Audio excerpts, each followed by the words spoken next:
السلام علیکم ورحمۃ اللہ تعالی وبرکاتہ۔ الحمد للہ العزیز الغفار، والصلاة والسلام علی نبیہ المختار وعلی آلہ واصحابہ الاخیار، اما بعد فاعوذ باللہ من الشیطان الرجیم، بسم اللہ الرحمن الرحیم۔ والذی جاء بالصدق وصدق به اولئک هم المتقون۔ صدق اللہ مولانا العظیم وصدق رسولہ النبی الامین المکین المتین الکریم، ونحن على ذلك لمن الشاہدین والشاکرین، والحمد للہ رب العالمین۔ آئیے نہایت ہی عقیدت و محبت کے ساتھ دونوں عالم کے مالک و مختار، رحمت عالم نور مجسم صلی اللہ علیہ وسلم کی بارگاہ اقدس میں درود و سلام کا نذران عقیدت پیش کریں اور پڑھیں بآواز بلند، اللہم صلی علی سیدنا مولانا محمد بارک وسلم، صلاۃ و سلام علیک یا رسول اللہ صلی اللہ تعالی علیہ وسلم۔ ایک بار اور نبی اور آل نبی پر درود پڑھیں، صلی اللہ علی النبی الامی وآلہ صلی اللہ تعالی علیہ وسلم، صلاۃ و سلام علیک یا رسول اللہ صلی اللہ تعالی علیہ وسلم۔ اعلیٰ حضرت عظیم البرکت مجدد دین و ملت الشاہ امام احمد رضا خان محدث بریلوی علیہ الرحمۃ والرضوان، سیدنا صدیق اکبر رضی اللہ تعالی عنہ کی بارگاہ میں خراج عقیدت پیش کرتے ہوئے لکھتے کہ سایہ مصطفیٰ مایہ اصطفیٰ، سایہ مصطفیٰ مایہ اصطفیٰ، عز و ناز خلافت پہ لاکھوں سلام، عز و ناز خلافت پہ لاکھوں سلام۔ یعنی اس افضل الخلق بعد الرسل، یعنی اس افضل الخلق بعد الرسل، ثانی اثنین ہجرت پہ لاکھوں سلام، ثانی اثنین ہجرت پہ لاکھوں سلام۔ اصدق الصادقین سید المتقین، اصدق الصادقین سید المتقین، چشم و گوش وزارت پہ لاکھوں سلام، چشم و گوش وزارت پہ لاکھوں سلام۔ اور ایک دوسرے شاعر نے کہا کہ صدیق یار غار محمد تم ہی تو ہو، صدیق یار غار محمد تم ہی تو ہو، دارین میں مقرب احمد تم ہی تو ہو، دارین میں مقرب احمد تم ہی تو ہو۔ اور جس کو ملا ہے ثانی اثنین کا خطاب، جس کو ملا ہے ثانی اثنین کا خطاب، جس کی نبی کے پاس ہے مرقد تم ہی تو ہو، جس کی نبی کے پاس ہے مرقد تم ہی تو ہو۔ اور جو تھا رفیق بدر و احد میں رسول کا، جو تھا رفیق بدر و احد میں رسول کا، جس پہ اعتبار تھا بے حد تم ہی تو ہو، جس پہ اعتبار تھا بے حد تم ہی تو ہو۔ جس نے تمام مال نبی پر کیا نثار، جس نے تمام مال نبی پر کیا نثار، اصحاب میں جو سب سے تھا اجود تم ہی تو ہو، اصحاب میں جو سب سے تھا اجود تم ہی تو ہو۔ صدیق یار غار محمد تم ہی تو ہو۔ درود پاک پڑھے، اللہم صلی علی سیدنا مولانا محمد بارک وسلم، صلاۃ و سلام علیک یا رسول اللہ صلی اللہ تعالی علیہ وسلم۔ عزیزان ملت اسلامیہ، اللہ تبارک و تعالی کا بے پناہ شکر و احسان ہے کہ اس نے آج ہمیں یہ موقع فراہم فرمایا کہ آج ہم اپنے آقا سیدنا صدیق اکبر رضی اللہ تعالیٰ عنہ کی بارگاہ محبت میں خراج عقیدت پیش کرنے کے لیے یہاں حاضر ہے۔ یہ ہماری اور آپ کی بڑی خوش نصیبی ہے کہ آج کی اس مبارک محفل میں ہم سیدنا صدیق اکبر رضی اللہ تعالیٰ عنہ کی بارگاہ میں خراج عقیدت پیش کر رہے ہیں۔ جمعہ کی تقریر کے درمیان میں نے بہت سارے حالات سیدنا صدیق اکبر رضی اللہ تعالیٰ عنہ کی زندگی کے آپ کے سامنے رکھے۔ آج اسی سلسلے کو آگے بڑھاتے ہوئے تھوڑی دیر آپ کے سامنے میں سیدنا صدیق اکبر رضی اللہ تعالیٰ عنہ کی بارگاہ میں خراج عقیدت پیش کرنے کی سعادت حاصل کر رہا ہوں۔ دعا ہے کہ رب قدیر ہمیں حق بولنے اور آپ سب کو حق سننے کی توفیق عطا فرمائے۔ درود پاک پڑھیں، اللہم صلی علی سیدنا مولانا محمد بارک وسلم، صلاۃ و سلام علیکہ یا رسول اللہ صلی اللہ تعالیٰ علیہ وسلم۔ عزیزان ملت اسلامیہ، سب سے پہلے ہم ایک عقیدہ آپ کے سامنے رکھنا چاہتے ہیں کہ ہم اہل سنت والجماعت کا یہ اجماعی عقیدہ ہے کہ سیدنا صدیق اکبر رضی اللہ تعالیٰ عنہ انبیاء اور رسولان اعظام کے بعد سب سے زیادہ افضل ہے۔ انبیاء اور رسولان اعظام کے بعد جو سب سے بڑا مقام و مرتبہ ہے وہ سیدنا صدیق اکبر رضی اللہ تعالیٰ عنہ کا ہے۔ یہ ہم اہل سنت والجماعت کا متفقہ اجماعی عقیدہ ہے، اور اجماع بھی یہ ہمارے نزدیک حجت شرعی ہے۔ اجماع کا انکار کرنے والا بھی کافر ہے۔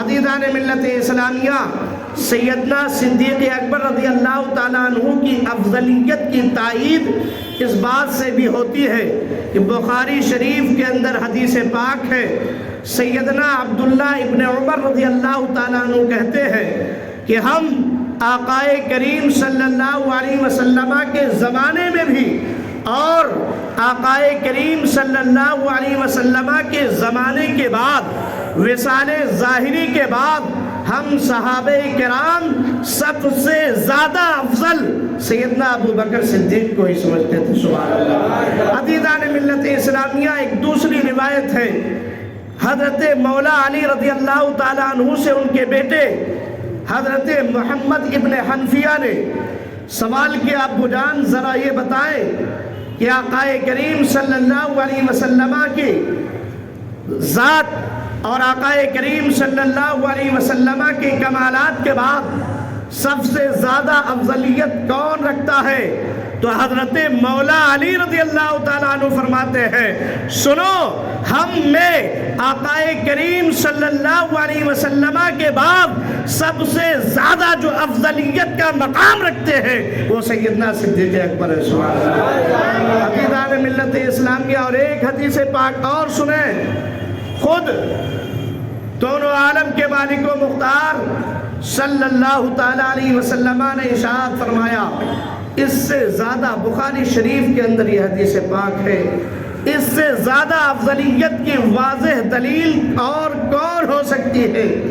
آج یہ باتیں حدیث کی روشنی میں اس لیے آپ کے سامنے رکھ رہا ہوں کہ آج یہ رافضیت کا جراثیم جو ہے بڑی تیزی کے ساتھ سنیوں کے اندر حلول کرتا ہوا نظر آ رہا ہے۔ محب اہل بیت کا مطلب یہ نہیں ہے کہ اہل بیت سے محبت کرنے والا صحابہ کا گستاخ ہو جائے، بلکہ اہل بیت سے محبت کرنے والے کا مزاج یہ ہونا چاہیے کہ وہ اہل بیت سے محبت کرے اور صحابہ کی غلامی کا دم بھرتا ہوا۔ عزیزان ملت اسلامیہ، بخاری شریف کے اندر حدیث پاک ہے، دونوں عالم کے مالک و مختار صلی اللہ تعالیٰ علیہ وسلم ارشاد فرماتے ہیں، لوگوں سنو، جس قوم کے اندر ابو بکر موجود ہو پھر کسی کو یہ زیبا نہیں دیتا ہے کہ ابو بکر سے آگے بڑھ کے مصلی امامت مصلی امامت میں فائز کون ہوتا ہے؟ جو سب سے زیادہ علم والا ہو۔ آقا کریم صلی اللہ علیہ وسلم نے اپنے بعد اپنی حیات ظاہری میں جس کو سب سے زیادہ افضل، اعلم، اتقی، متقی سمجھا وہ سیدنا صدیق اکبر ہے۔ اسی لیے آپ نے اپنے مصلی نبوت پہ سب سے پہلے جس کو کھڑا کیا وہ سیدنا صدیق اکبر ہے۔ آقا کریم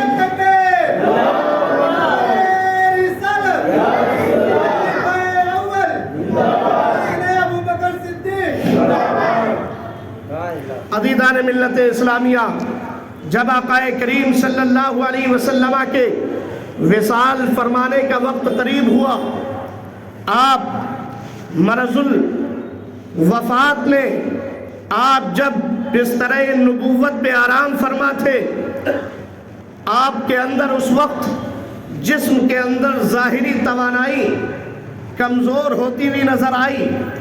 آقا کریم صلی اللہ علیہ وسلم نے ارشاد فرمایا، نماز کا وقت ہوا، آقا کریم صلی اللہ علیہ وسلم نے ارشاد فرمایا، اے صحابہ ابو بکر کو حکم دو کہ وہ نماز پڑھائے۔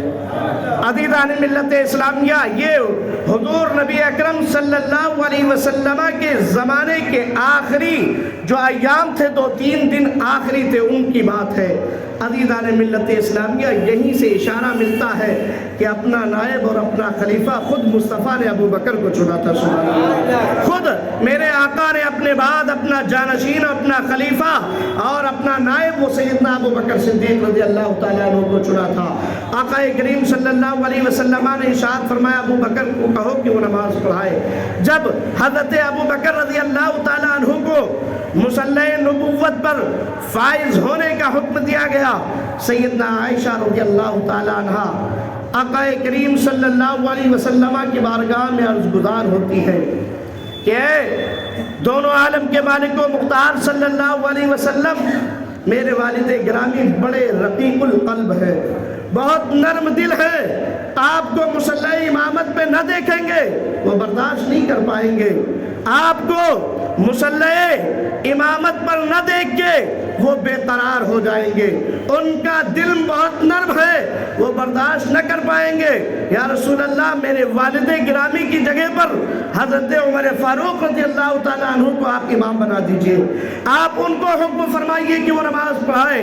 سیدنا عائشہ رضی اللہ تعالیٰ عنہ نے کئی بار جب آقا کی بارگاہ میں یہ عریضہ پیش کیا تو میرے آقا نے ارشاد فرمایا، اے عائشہ سنو، جس قوم میں ابو بکر موجود ہو تو ابو بکر کے علاوہ کسی کو امامت کا حق پہنچتا نہیں۔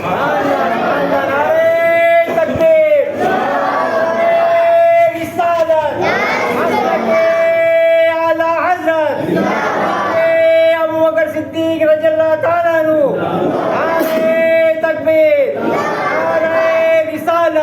جس قوم میں ابو بکر موجود ہو اس قوم میں ابو بکر سے زیادہ مصلی امامت کا کوئی مستحق نہیں ہے۔ پتہ چلا آقا کریم صلی اللہ علیہ وسلم نے اپنی حیات ظاہری ہی میں اپنے خلافت کی جانب اشارہ فرما دیا تھا۔ سبحان اللہ، سمجھنے والے صحابہ سمجھ گئے تھے، اور اس کے بعد جب آقا کریم صلی اللہ علیہ وسلم کے آخری ایام تھے، تاریخ بتاتی ہے کہ آپ نے آقا کریم صلی اللہ علیہ وسلم کی حیات ظاہری میں تقریباً 3 دن تک یا 17 وقت کی امامت فرمائی ہے۔ آقا کریم صلی اللہ علیہ وسلم کی موجودگی میں آخری دن جس دن آقا کریم صلی اللہ علیہ وسلم نے وصال فرمایا ہے، اس دن حجرہ عائشہ رضی اللہ تعالیٰ عنہ سے، جانتے حجرہ عائشہ کون ہے؟ یہ جو گنبد خضرا آپ کی نگاہوں کے سامنے ہے، یہی حجرہ عائشہ ہے، یہی کاشان نبوت ہے۔ اسی کاشان نبوت کے اندر آقا آرام فرماتے تھے۔ سبحان اللہ، وہیں پر آج بھی آرام فرمائے۔ سبحان اللہ، ہم سنیوں کا تو یہی عقیدہ ہے، تو زندہ ہے واللہ، تو زندہ ہے واللہ، میرے چشم عالم سے چھپ جانے والے، میرے چشم عالم سے چھپ جانے والے آقا کریم صلی اللہ علیہ وسلم نے حضرت عائشہ رضی اللہ تعالیٰ عنہ کے حجرہ شریف سے پردے کو ہٹایا، صدیق اکبر امامت فرما رہے تھے۔ سبحان اللہ، آپ کی امامت کو دیکھ کے صحابہ کرام فرماتے ہیں کہ آقا کریم صلی اللہ علیہ وسلم نے جب سیدنا ابو بکر صدیق رضی اللہ تعالیٰ عنہ کو مصلی امامت پہ دیکھا، آپ مسکرانے لگتے ہیں۔ پتہ چلا کہ ابو بکر کی امامت سے مصطفیٰ راضی تھے، آپ مسکرا رہے ہیں۔ صحابہ کا بیان ہے کہ قریب تھا کہ ہم نمازوں کو دوڑ کے آقا کے چہرے نبوت کو دیکھنے لگتے، اسی درمیان پھر آقا نے پردہ فرما لیا۔ عزیزان ملت اسلامیہ، یہ شان ہے سیدنا صدیق اکبر رضی اللہ تعالیٰ عنہ کی۔ یوم بلند مقام ہے سیدنا صدیق اکبر رضی اللہ تعالیٰ عنہ کی کہ جن سے خود مصطفیٰ راضی ہے اور جن سے خود پروردگار عالم راضی ہے. درود پاک پڑھ اللہم صلی علی سیدنا مولانا محمد بارک وسلم صلاۃ و سلام علیک یا رسول اللہ صلی اللہ تعالیٰ علیہ وسلم. عزیزان ملت اسلامیہ، اس دن جمعہ کے خطاب میں نے بتایا تھا کہ سیدنا صدیق اکبر رضی اللہ تعالیٰ عنہ کا لقب صدیق کیوں پڑا. آپ کا نام یاد ہے نا؟ اس دن ابھی قریب میں بتایا تھا. آپ کا نام نامی اسم گرامی حضرت عبداللہ ہے. آپ کی کنیت ابو بکر ہے. آپ کا لقب صدیق و عتیق ہے. عزیزان ملت اسلامیہ، میں نے بتایا تھا کہ جب آقا کریم صلی اللہ علیہ وسلم معراج شریف پہ تشریف لے گئے، اس کے بعد آنے کے بعد آپ نے معراج شریف کے حالات، جنت و دوزخ کے حالات لوگوں کے سامنے بتائے تو کفار و مشرکین نے آپ کی اس بات کو جھٹلایا تھا. یہ بات سیدنا صدیق اکبر رضی اللہ تعالیٰ عنہ کی بارگاہ میں کہی گئی تو سیدنا صدیق اکبر رضی اللہ تعالیٰ عنہ نے بنا سوچے سمجھے برملا فرمایا تھا کہ اگر میرے آقا نے فرمایا ہے تو میں اس کی تصدیق کرتا ہوں. اسی دن سے آپ کا لقب صدیق پڑ جاتا ہے. سبحان اللہ. عزیزان ملت اسلامیہ، ایسا صدیق پڑا. آپ دیکھیں مفسرین کرام نے صادق اور صدیق کے درمیان فرق بتایا ہے. کچھ فرق ہے صادق اور صدیق کے درمیان. صادق کہتے ہیں سچے کو. کیسے سچے کو؟ جو حالات کے مطابق خبر دے اسے صادق کہا جاتا ہے. اور پہلے محبت فرماتے ہیں کہ صدیق اسے کہا جاتا ہے کہ جو زبان سے کہہ دے اللہ اس کو جاری فرما دے، وہ صدیق ہوا کرتا ہے. سیدنا صدیق اکبر کی صداقت کتنی عمدہ تھی. اس کا اعلان احد پہاڑ کی چوٹی سے مصطفیٰ نے فرمایا. سبحان اللہ. دیکھو صحیح بخاری شریف کتاب فضائل اصحاب النبی صلی اللہ علیہ وسلم کے اندر یہ حدیث پاک موجود ہے. حدیث نمبر ہے 3675 3675. عزیزان ملت اسلامیہ، ایک مرتبہ آقا کریم صلی اللہ علیہ وسلم احد پہاڑ پر تشریف لے گئے. آپ کے ساتھ سیدنا ابو بکر صدیق رضی اللہ تعالیٰ عنہ، سیدنا عمر فاروق رضی اللہ تعالیٰ عنہ اور سیدنا عثمان غنی رضی اللہ تعالیٰ عنہ موجود تھے. عزیزان ملت اسلامیہ، جب آقا کریم صلی اللہ علیہ وسلم احد پہاڑ پر تشریف لے گئے، جب آقا احد پہاڑ کی چوٹی پہ پہنچے تو احد پہاڑ جھومنے لگا. احد پہاڑ آقا کے قدموں کو جھومنے لگا. سبحان اللہ. احد پہاڑ پہ زلزلہ طاری ہو گیا. جب احد پہاڑ جھومنے لگا، دنیا کہتی ہے احد پہاڑ جھومنے لگا. اہل محبت کہتے ہیں کہ احد پہاڑ جھومنے نہیں بلکہ آقا کے قدموں کو چومنے لگا تھا. آقا کے قدموں کو چوم کے وہ جھومنے لگا تھا. عزیزان ملت اسلامیہ، احد پہاڑ کی چوٹی سے میرے آقا نے ابو بکر کی صدیق کی صداقت کا اعلان فرمایا. عزیزان ملت اسلامیہ، میرے آقا نے احد پہاڑ کو ٹھوکر مارتے ہوئے کہا، اسبت احد، اے احد ٹھہر جا. کیا تجھے معلوم نہیں ہے فإنما علیک نبی و صدیق و شہیدان. اے احد سن لے کہ تیرے اوپر اس وقت ایک نبی موجود ہے، ایک صدیق موجود ہے اور 2 شہید موجود ہے. سبحان اللہ. جس کو میرے امام نے کہا ہے ایک ٹھوکر میں احد کا زلزلہ جاتا رہا، ایک ٹھوکر میں احد کا زلزلہ جاتا رہا. رکھتی ہے کتنا مقام اللہ اکبر ایریا، رکھتی ہے کتنا مقام اللہ اکبر ایریا. عزیزان ملت اسلامیہ، آقا نے ارشاد فرمایا اٹھ ٹھہر جا. تجھے معلوم نہیں تیرے اوپر ایک نبی، ایک صدیق اور 2 شہید موجود ہے. سبحان اللہ. جہاں یہ سی حدیث صدیق اکبر کی صداقت کا اعلان کر رہی ہے، وہیں پر میرے آقا کے علم غیب کو بتا رہی ہے. آقا نے حضرت ابو بکر کی صدیق کی صداقت کا جہاں اعلان کیا ہے، وہی عمر و عثمان کی شہادت کا اعلان کیا ہے. مصطفیٰ کی زبان سے جو نکل گیا وہ ہو کے رہا. دنیا کی کوئی بھی چیز پلٹ سکتی ہے، بدل سکتی ہے، لیکن میرے آقا کے زبان اقدس سے جو کلمات نکل گئے وہ کبھی نہ بدل سکتے ہیں نہ پلٹ سکتے ہیں. اسی کو تو غیب کہتے ہیں. میرے انعام پکار اٹھتے ہیں اور کوئی غیب کیا تم سے نیا ہو بھلا، جب نہ خدا ہی چھپا تم پہ کرو.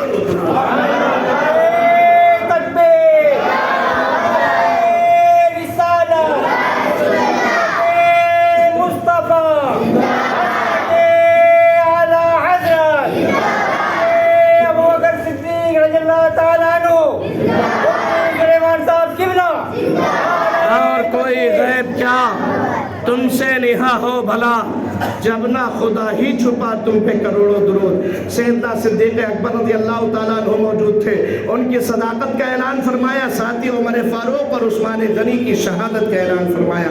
یہ کب اعلان فرمایا؟ عثمان اور حضرت عمر فاروق کی شہادت کے بعد نہیں، شہادت سے 10-15-20 سال پہلے اعلان فرما دیا۔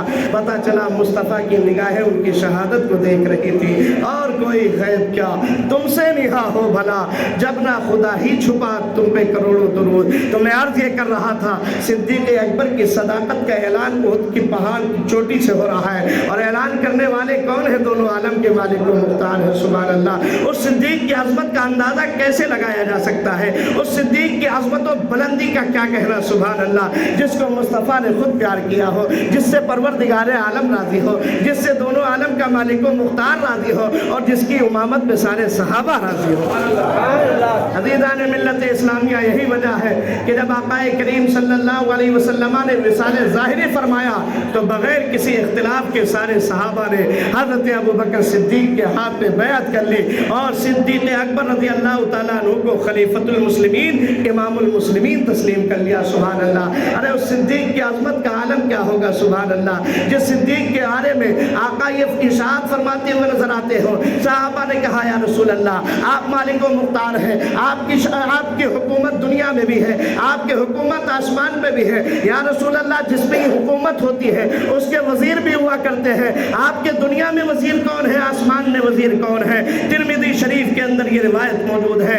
آقا کریم صلی اللہ علیہ وسلم نے اپنے صحابہ کو مخاطب کرتے ہوئے ارشاد فرمایا، اے لوگوں سنو، پوچھتے ہو میرے وزیر کون ہے؟ سنو، آسمان پہ بھی میری حکومت ہے، اور وہاں میرے دو وزیر ہیں، ایک کا نام جبریل ہے، دوسرے کا نام میکائیل ہے، سبحان اللہ۔ اور آقا نے ارشاد فرمایا زمین بھی میری حکومت ہے، اور سنو یہاں بھی میرے دو وزیر ہیں، ایک کا نام ابو بکر ہے، دوسرے کا نام عمر ہے، سبحان اللہ۔ عزیزان ملت اسلامیہ، اسی ترمذی شریف کے اندر یہ حدیث پاک موجود ہے کہ ایک دن آقا کریم صلی اللہ علیہ وسلم مسجد نبوی شریف میں اس حال میں تشریف لائے کہ ایک جانب سیدنا ابو بکر صدیق تھے، دائنی جانب سیدنا ابو بکر صدیق تھے، بائیں جانب حضرت عمر فاروق رضی اللہ تعالیٰ عنہ تھے۔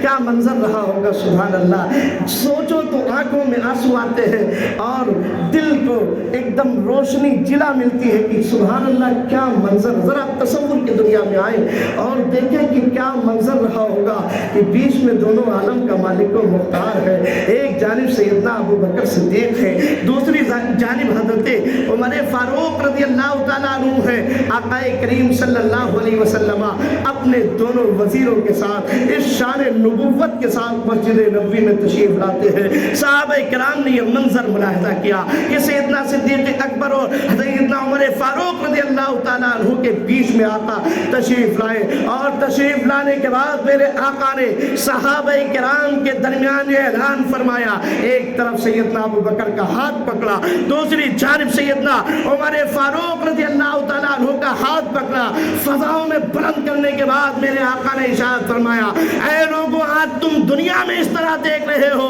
ہاکذا نبعث فی یوم القیامہ، اے صحابہ سن لو، آج دنیا میں اس حال میں اس لیے آیا ہوں کہ کل میدان محشر میں، کل قیامت کے دن ہم دونوں کو اسی ساتھ لے کے اٹھیں گے۔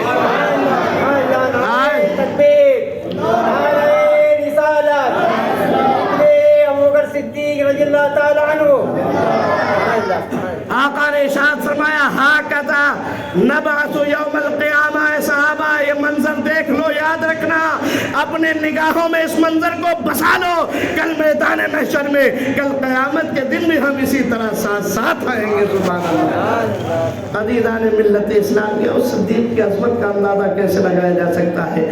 عزیزان ملت اسلامیہ، سیدنا صدیق اکبر رضی اللہ تعالیٰ عنہ ایمان لانے کے بعد، اور ایمان ان کا تو معاملہ اور صحابہ سے نرالا ہے، اس لیے کہ یہ ایمان لانے کے بعد مصطفیٰ کے دوست نہیں بنے ہیں، ایمان لانے سے پہلے ہی بچپن سے میرے آقا کے دوست تھے، سبحان اللہ، بچپن کے دوست تھے آقا کریم صلی اللہ علیہ وسلم۔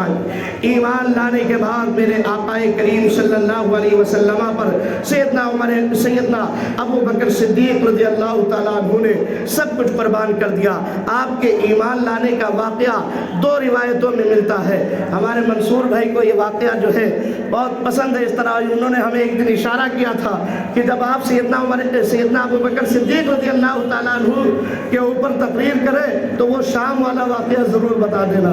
آج ان کی جو ہے بات کو میں پورے کی حق دیتا ہوں۔ عزیزان ملت اسلامیہ، حضرت سیدنا ابو بکر صدیق رضی اللہ تعالیٰ عنہ کے ایمان لانے کے تعلق سے دو روایتیں ملتی ہیں۔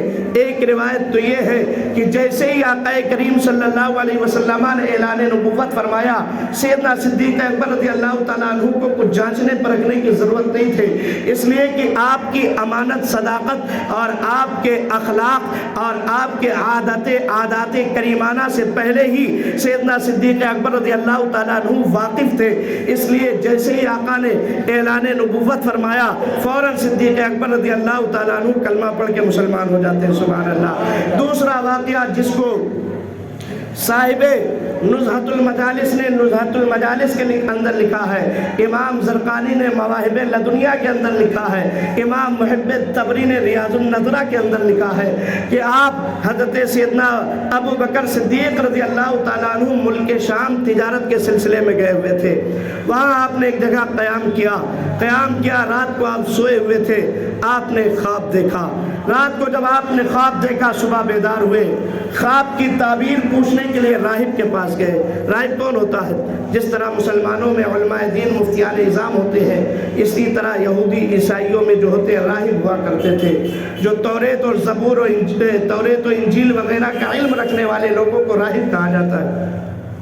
عزیزان ملت اسلامیہ، سیدنا ابو بکر صدیق رضی اللہ تعالیٰ عنہ راہب کے پاس اس خواب کی تعبیر کو پوچھنے کے لیے پہنچے۔ راہب سے جب آپ نے اپنا خواب بیان کیا، راہب حیران ہو گیا، اٹھ کے کھڑا ہوا اور اس نے کہا کہ تم کون ہو اور کہاں سے آئے ہو؟ حضرت ابو بکر صدیق رضی اللہ تعالیٰ عنہ نے کہا میرا نام عبداللہ ہے اور میں مکے سے آیا ہوں۔ راہب نے پوچھا تم مکے سے آئے ہو، اچھا یہ بتاؤ تمہارا تعلق کس خاندان سے ہے، کس قبیلے سے تعلق رکھتے ہو؟ حضرت ابو بکر صدیق رضی اللہ تعالیٰ عنہ نے کہا میں قریش سے تعلق رکھتا ہوں۔ اس کے بعد اس راہب نے کہا عبداللہ سنو، تمہارا خواب بڑا عظیم الشان ہے، اب وہ وقت آ گیا ہے کہ تمہارے قبیلے کے اندر، مکہ شریف کے اندر ایک نبی جو نبوت کا اعلان فرمانے والے ہیں، نبوت کا اظہار فرمانے والے ہیں، اور ابو بکر تمہارے لیے تو بہت بڑی خوشخبری ہے، تم سب سے پہلے ان پر ایمان لاؤ گے اور سب سے پہلے ان کا خلیفہ بنو گے۔ راہب نے خواب بتا دیا۔ سیدنا صدیق اکبر رضی اللہ تعالیٰ عنہ نے اپنے سارے سامان کو وہی فروخت کیا، فوراً واپس مکہ شریف پہنچے۔ مکہ شریف جب پہنچے، یہاں آقا کریم صلی اللہ علیہ وسلم نے اعلان نبوت فرمایا۔ جب آقا کریم صلی اللہ علیہ وسلم نے 40 سال کی عمر شریف میں اعلان نبوت فرمایا تو سیدنا صدیق اکبر رضی اللہ تعالیٰ عنہ آقا کریم صلی اللہ علیہ وسلم کی بارگاہ میں حاضر ہوئے۔ حاضر ہونے کے بعد آپ نے عرض کیا رسول اللہ صلی اللہ تعالیٰ علیہ وسلم، آپ نے نبوت کا اعلان فرمایا ہے، اس پر کوئی دلیل بھی ہے؟ اللہ اکبر۔ جب سیدنا ابو بکر صدیق رضی اللہ تعالیٰ عنہ نے دلیل مانگا تو میرے آقا نے ارشاد فرمایا ملک شام میں جو خود نے خواب دیکھا تھا وہ دلیل کافی نہیں ہے، اور کوئی غیب کیا تم سے نہیں ہو بلا، جب نہ خدا ہی چھپا تم پہ کروڑوں درود۔ آپ نے ارشاد فرمایا ملک شام میں جو خواب دیکھا تھا وہ تمہاری دلیل کے لیے کافی نہیں ہے، یہ کہنا تھا کہ سیدنا صدیق اکبر کلمہ پڑھتے اور نبی کے غلام بن جاتے ہیں۔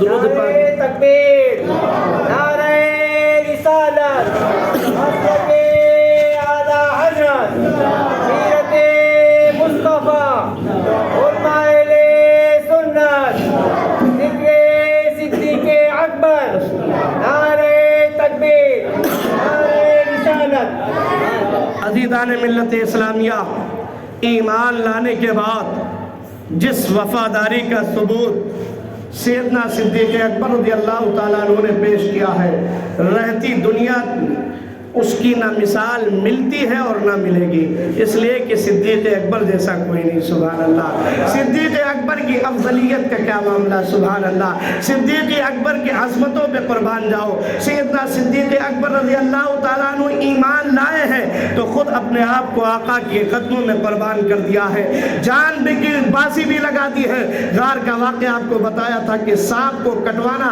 پسند کر لیا، لیکن آقا کے آرام میں کوئی خلل ہو ابو بکر کو یہ پسند نہیں ہے۔ مال کو پیش کر دیا، میں نے اس دن بتایا تھا، سارا مال آقا کی بارگاہ میں پیش کر دیا۔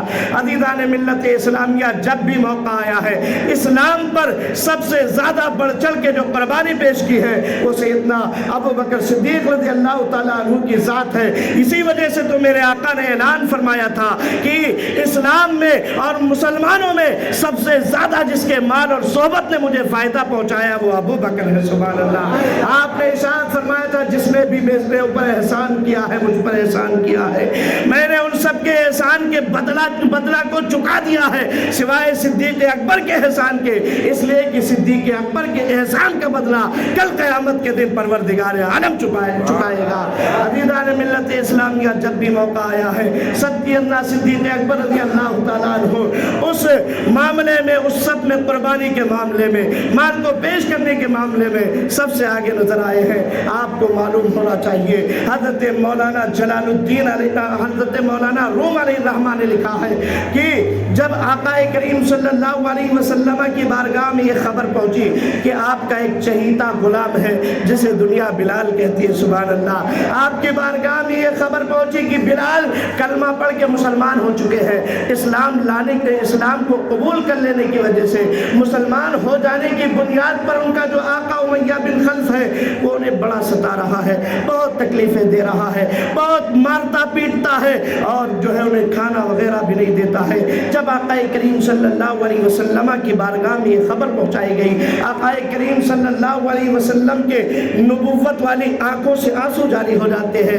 آپ نے صحابہ کرام کے درمیان ارشاد فرمایا، اے میرے پیارے صحابہ، تم آپس میں کچھ پیسے جمع کر لو، کچھ جو ہے مال جمع کر لو، جس کے بدلے میں بلال کو اس امیہ بن خلف سے رہائی کرا دو، امیہ بن خلف کے وہاں خرید کے بلال کو آزاد کر دو۔ جب آقا کریم صلی اللہ علیہ وسلم نے یہ اعلان فرمایا، ساتھ ہی میرے آقا نے ارشاد فرمایا کہ جب تم مال کو جمع کرو تو میرے پاس بھی آنا، کچھ حصہ ہم سے بھی لے لینا۔ عزیزان ملت اسلامیہ، وہ کتنے محبت کرنے والے آقا ہیں، وہ اپنے غلاموں سے کتنا پیار کرتے ہیں، دونوں عالم کے مالک و مختار ہے۔ غلام کو ایک کافر تکلیف دے رہا ہے، آقا برداشت نہیں کر پا رہے ہیں، آقا نے ارشاد فرمایا کہ اے لوگوں، ان کے آزاد کرانے کی ترکیب بناؤ اور اس کے لیے مال جمع کرو، کچھ مجھ سے بھی لے لینا۔ عزیزان ملت اسلامیہ، سیدنا صدیق اکبر جو تھے سب سے زیادہ میرے آقا کے مزاج کو سمجھتے تھے، سبحان اللہ، اسی لیے دنیا آپ کو مزاج شناس مصطفیٰ بھی کہتی ہے کہ آقا کریم صلی اللہ علیہ وسلم کے مزاج سے جو سب سے زیادہ واقفیت رکھتے تھے وہ سیدنا صدیق اکبر رضی اللہ تعالیٰ عنہ رکھتے تھے۔ سیدنا صدیق اکبر رضی اللہ تعالیٰ عنہ نے سمجھ لیا کہ آقا کیا چاہتے ہیں، ان کے مزاج کو پرکھ لیا کہ آقا کیا چاہتے ہیں، فوراً وہاں سے اٹھے اور جو کچھ بھی ان کے پاس مال تھا اس مال کو لے کے امیہ بن خلف کے وہاں پہنچ جاتے ہیں، اور امیہ بن خلف سے کہا کہ اے امیہ بن خلف، تو بتا کہ بلال کو آزاد کرنے کے لیے، بلال کو قید سے رہا کرنے کے لیے بتا تو کتنا مال لے گا۔ امیہ ابن خلف نے کہا کہ آج موقع اچھا ہے، جو مال بنتا تھا ایک غلام کو خریدنے اور بیچنے کا جو اس وقت رواج تھا، اس سے کئی گنا زیادہ مال اس بدبخت نے حضرت ابو بکر صدیق سے طلب کیا۔ صدیق اکبر تو مصطفیٰ کی محبت چاہتے تھے، مال ان کی نگاہ میں کوئی حیثیت نہیں رکھتی تھی۔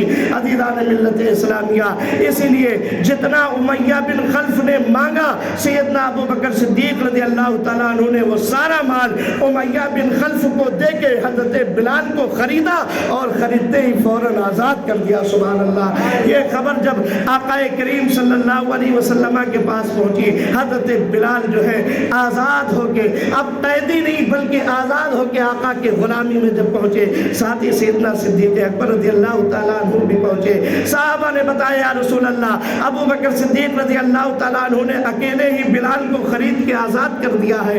عزیزان ملت اسلامیہ، جب یہ منظر آقا کریم صلی اللہ علیہ وسلم نے ملاحظہ فرمایا، سیدنا صدیق اکبر رضی اللہ تعالیٰ عنہ کو قریب بلایا اور ارشاد فرمایا، ابو بکر، میں نے کہا تھا کہ کچھ حصہ ہم سے بھی لے لینا، ہماری طرف سے بھی حصہ شامل کر لینا اور بلال کو آزاد کر دینا، تم نے اپنی طرف سے سب کچھ آزاد کر دیا، سب کچھ خرید کے آزاد کر دیا۔ تاریخ کے جملے سنو، صدیق اکبر کا پیار دیکھو، میرے صدیق اکبر نے عرض کیا یا رسول اللہ اس میں کون سی بات ہے؟ ارے بلال جس طرح آپ کا غلام ہے یہ ابو بکر بھی تو آپ کا غلام ہے۔ یا رسول اللہ ابو بکر نے اپنی طرف سے نہیں، یا رسول اللہ میں نے بلال کو آپ کی طرف سے آزاد کیا۔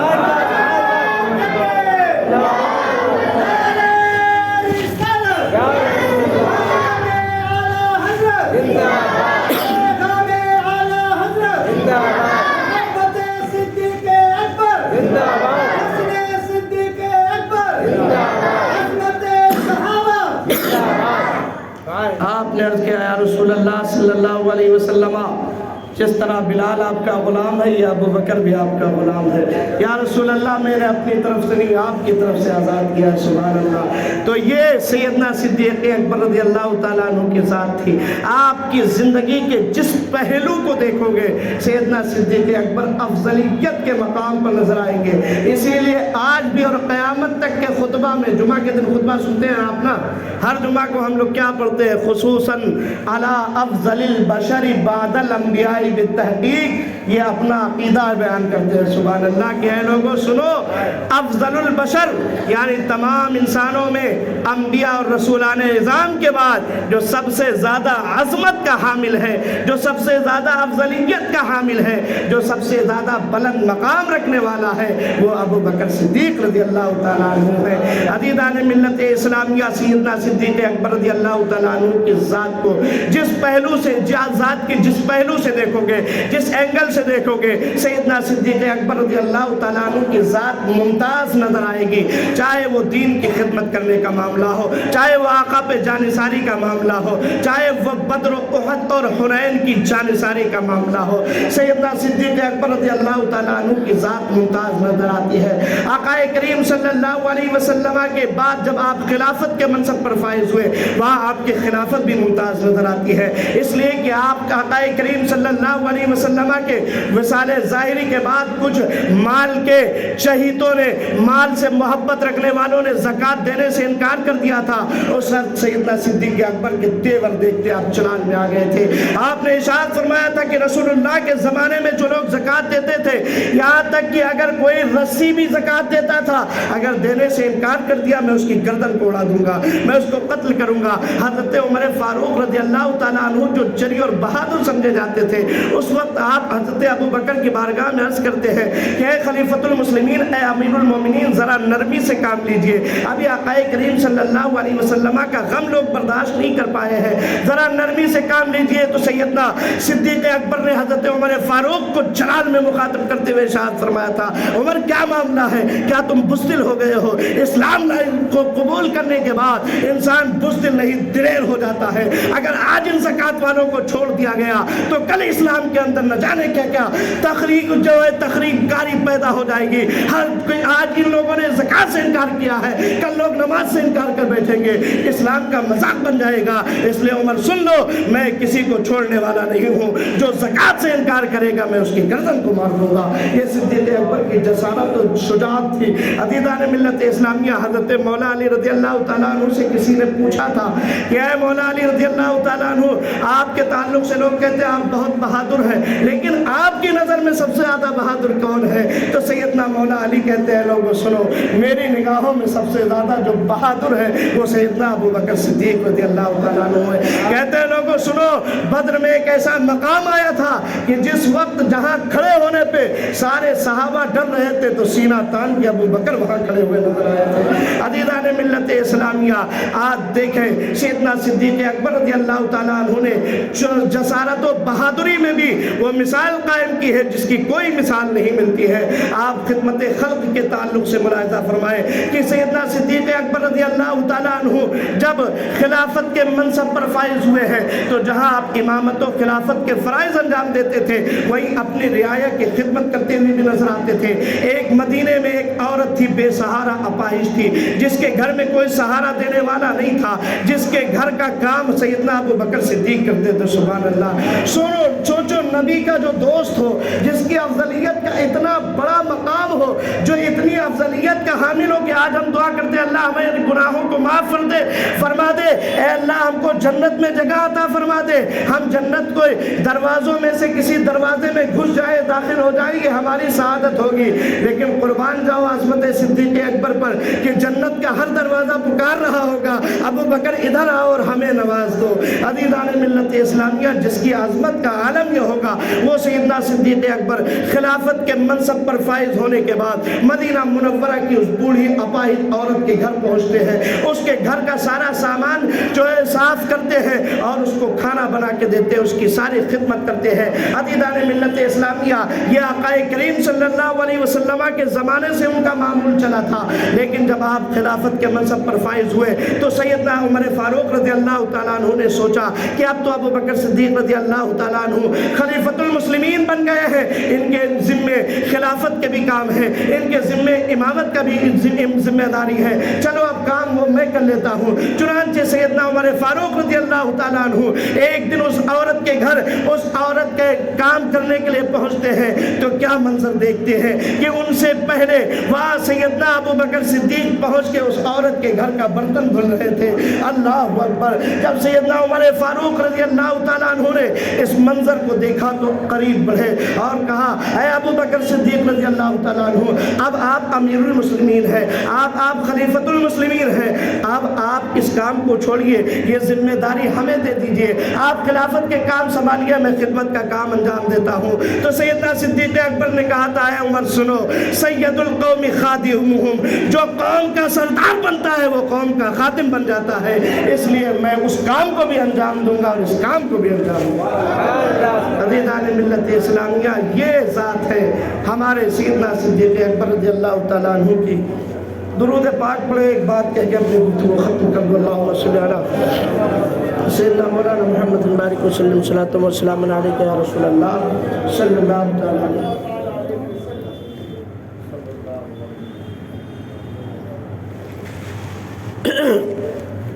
صلی اللہ علیہ نبی الامی وآلہ صلی اللہ تعالیٰ علیہ وسلم، صلاۃ و سلام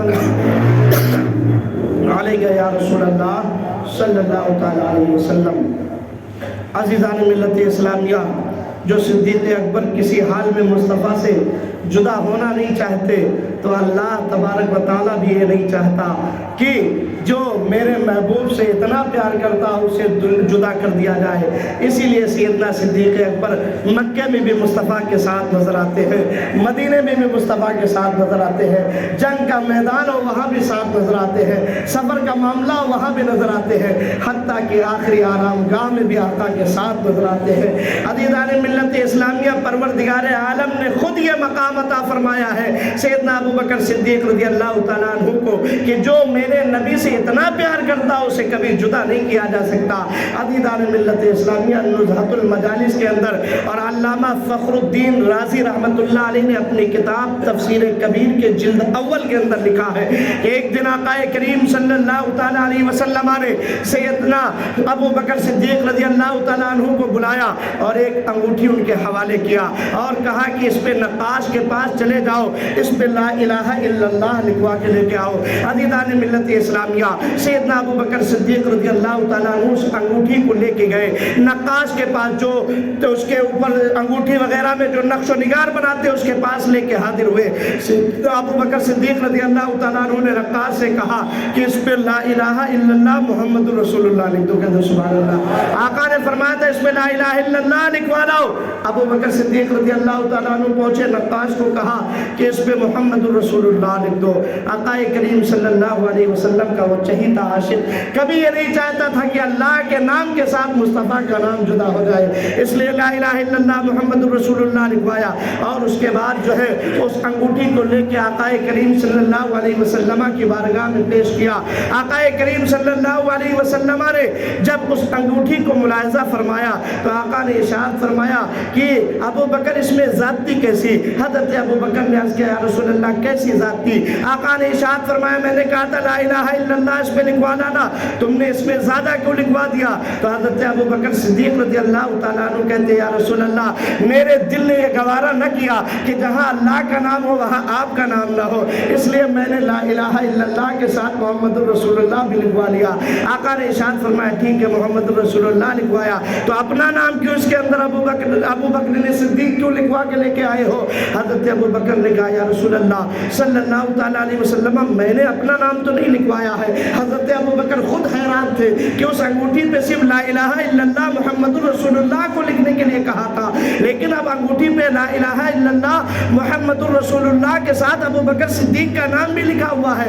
آقا نے ارشاد فرمایا تم نے اپنا نام بھی لکھوایا ہے؟ حضرت ابو بکر عرض کرتے یا رسول اللہ میں نے اپنا نام نہیں لکھوایا ہے۔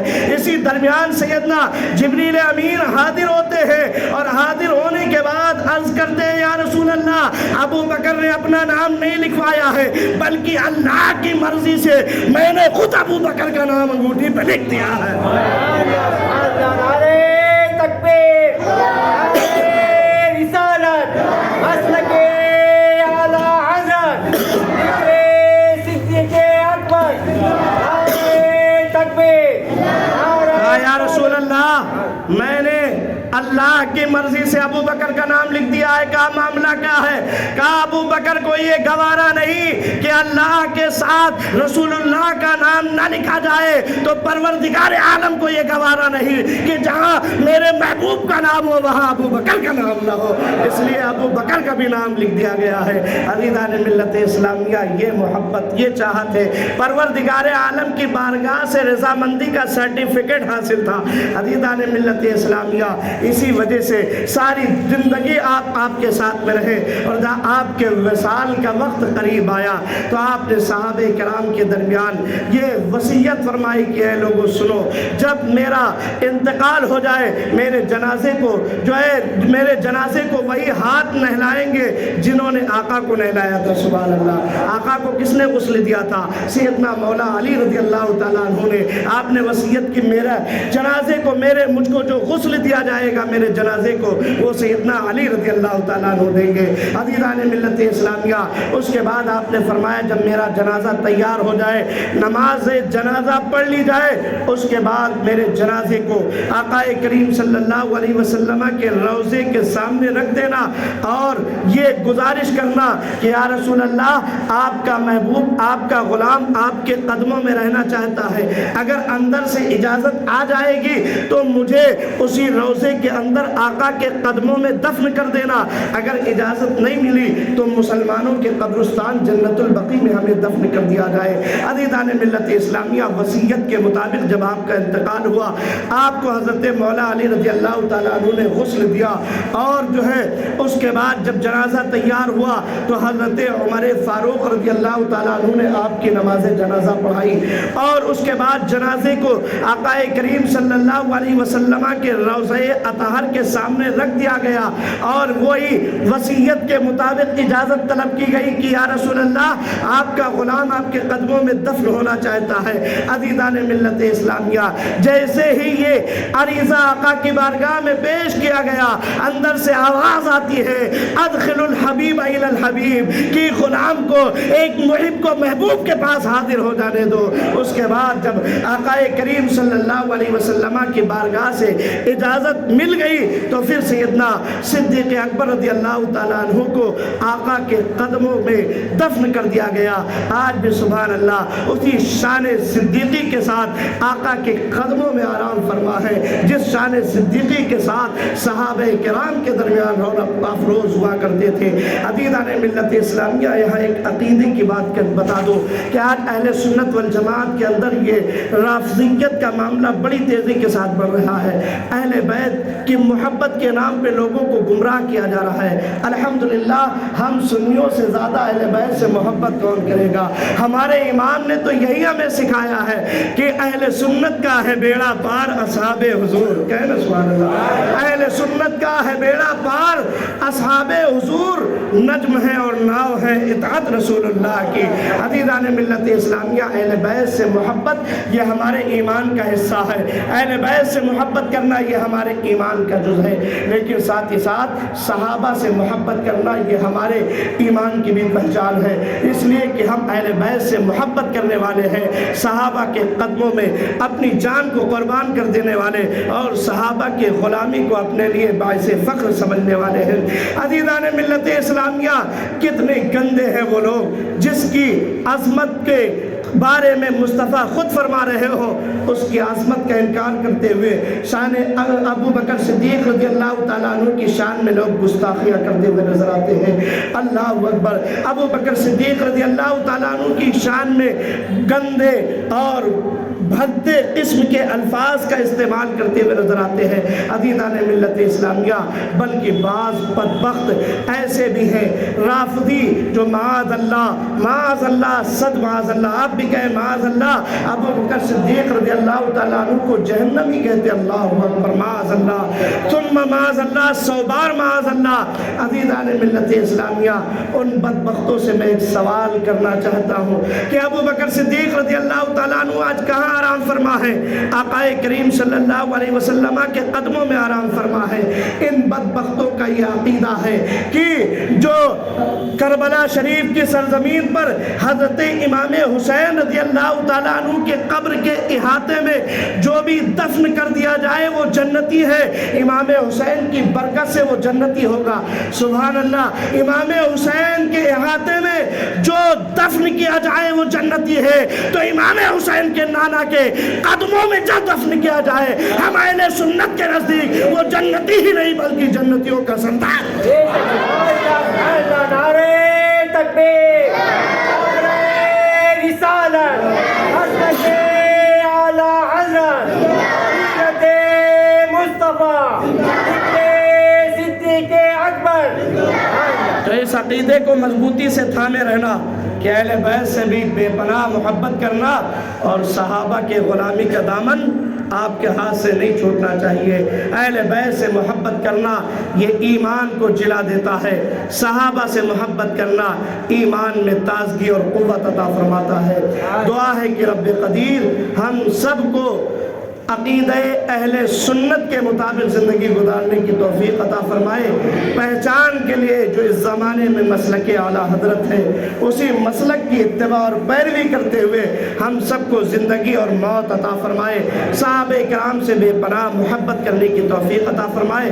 میرے بولنے میں اگر کوئی شرعی خطا ہوئی ہو تو میں آپ سب کو گواہ بنا کر سیدنا ابو بکر صدیق رضی اللہ تعالیٰ عنہ کی ذات کے تعلق سے جو میں نے جملے کہے، اگر کوئی بے ادبی بھرا جملہ نکل گیا ہو یا میں نے ایسا جملہ استعمال کیا ہو جو سیدنا ابو بکر صدیق رضی اللہ تعالیٰ عنہ کے شان کے لائق نہ ہو، تو میں آپ سب کو گواہ بنا کر سچے دل سے اللہ کی بارگاہ میں توبہ کرتا ہوں۔ میرے ساتھ آپ بھی پڑھ لیں، استغفر اللہ ربی من کل